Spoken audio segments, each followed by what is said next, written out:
Hey guys, today this is just gonna be a blog video or like just me chatting because I just wanted to talk about something I've had as an idea for a few days, at least ever since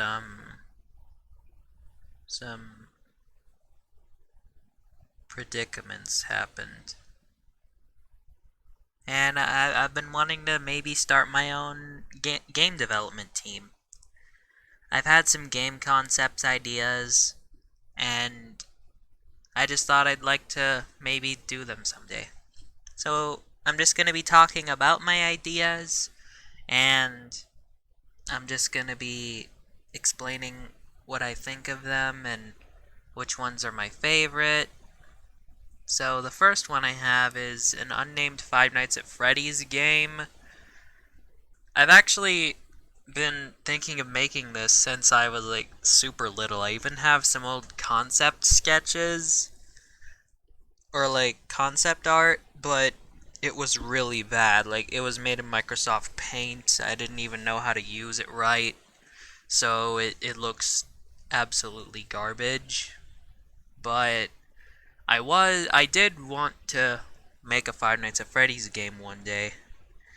So the concept for this game is that it would take place 50 years after the original Five Nights at Freddy's, and another company would buy out the old Freddy Fazbear's Pizza building and convert it into a new place with new characters and like not just like a new Freddy and friends. Like this is an entirely different company, entirely different characters. However, people wouldn't really go to this place because people think the building is haunted. So basically they would have some extra security there and they would renovate the place and they'd add new stuff. So basically it's like every other Five Nights at Freddy's game. You're the night watch person at the pizzeria. However, I was thinking of including some sort of like tie-ins to the original. Like I was thinking maybe on a later night you could have to deal with like a sanity bar, and like as that goes down, some sort of like it's sort of inspired from this other game. I forget its title right now. I'll put some text up on the screen right now if I remember the name of the game. But it had it had a sanity meter, and as it went down, you'd hallucinate and you'd see different things that like aren't there. So I was thinking maybe you could see one of the animatronics near you, but it's actually not there. I remember the game I'm talking about had one hallucination where it acted like it was forcing your save file to delete itself, but that was just a hallucination. I was just thinking something like you have to keep it up somehow, but like it's kind of cliche, but I just thought it'd be neat because I think most Five Nights at Freddy's fan games, if they did have a sanity bar, it was just something like, oh, if it gets too high, then you just die from a heart attack. So yeah. Anyways, that's my unnamed Five Nights at Freddy's game. I'm not sure what I want to call it. I'm not sure if this one will even get made, but it's just concepts. So my next one is Undertale After Genocide. Now, this is another one I've been working on since I was little. I actually have more progress on this one in terms of sprites.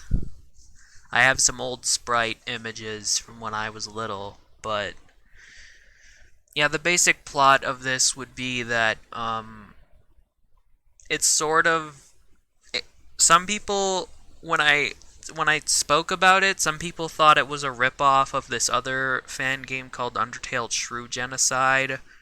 However, I had one I had a one comment speak with the developer, and they agreed that our games are nothing are well, they're not nothing alike, but they're not that similar. In my game, you have to basically it starts off with Chara killing you, but Chara misses. I'm trying to avoid pronoun use on Chara because I know some people argue over whether Chara is a boy or girl or genderless or gender neutral, non-binary. People argue over Chara's gender, so I'm just avoiding pronoun use. So, yeah, Chara misses because this is supposed to be after your second genocide route. And one thing I think I had a concept when I was little, but now that I think about it, it's not that good of a concept. My idea was that you'd be unable to spare any monsters, but that would defeat the whole purpose of Undertale. It's meant to be a game where nobody has to die. So if you're unable to run away or spare monsters, then you have no choice but to kill them. Then it becomes a game where everybody has to die. And like it is meant to be like after a genocide route, but I still think I'd rather it have a spare option just in case. Yeah, I had concepts where you could find secrets, and then if you got all the secrets, you'd have a final boss battle against Azrael, who, like, I don't know, but, it's just, these are just concepts I had when I was little, but now we're getting into actual good stuff. So my next one is Parasites and Predicaments. This is actually based on a game I was working with my, Special X friends. But, yeah, since I'm not with them anymore, I'm gonna try to rework this into my own thing, because this game was basically we were all working on a game series together, and I had my own game in it, which was a spin-off, and it wasn't actually like it's not in their story now, so I'm just gonna rework it into my own thing. So the basic story is that there's a person, his name is Garlis, and there's a parasite there's this parasite which is a hybrid of the real life parasite called the Toxoplasma gondii parasite. Now, this parasite, it can actually affect your mind, but I believe it makes you a little bit depressed. I'm not sure exactly what it does, but my concept is that some scientists made a hybrid of this parasite and a serial killer's brain named Victor Killsgarl, and basically the parasite would be modified so that whoever the parasite is in would behave like Victor, and since he's a killer, that person would essentially act like a killer. And so Garlis is blamed for a bunch of murders which he committed, but it was Victor as a parasite controlling him. So yeah, I had heavy inspiration for this game by the game Heavy Rain. I'm sure some of you guys might have heard of it. It's pretty popular. It was made by the same people who made Detroit Become Human and Beyond Two Souls. I basically got inspiration for this game because of its idea of being a story-driven game, that there's consequences on your actions, and it has a lot of endings. So you'd play as 3 different characters. Technically 4, but the 4th one is only a prologue story. The 4th one you just play as Victor as he's in prison. and you eventually get to the point where he's experimented on and his brain is merged with the Toxoplasma gondii parasite. So when you're playing as Garlis, you're trying to avoid you're trying to avoid the cops, and you're trying to basically you're trying to prove your innocence and prove that you're trying to find some way to prove that even though it's you committing these murders, it's also not you. Like you can't just you have to find actual evidence, because if you just go up to someone and say, "Oh, there's a parasite in my brain that is merged with the brain of a serial killer," they're gonna think you're crazy, and they're gonna put you away. I believe Ethan Mars said something similar to this in Heavy Rain, where I believe he said something like what was going on was unrealistic, and that if he told someone, they'd think he was crazy. So, yeah, and as you're playing as Garlis, you have to try to give your sister Kindy, who has been hit by a car and is in a very serious accident, you have to try to keep her alive whenever you're at your house. Like, you have to make it. Your end goal for Kindy is to try to make some cyborg parts so that, like, they're robotic prosthetics, so that she can stay alive. And the final character is named Primie McKenna, and Primie is basically one of the world's best DNA splicers.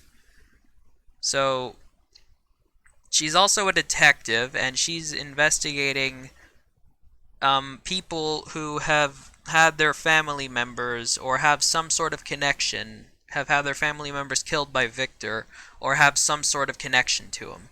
So, yeah, and she first goes to these people who,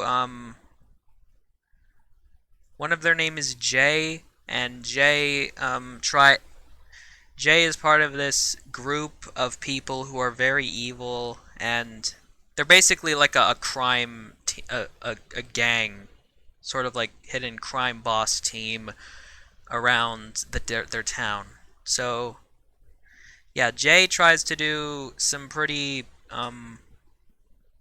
you know,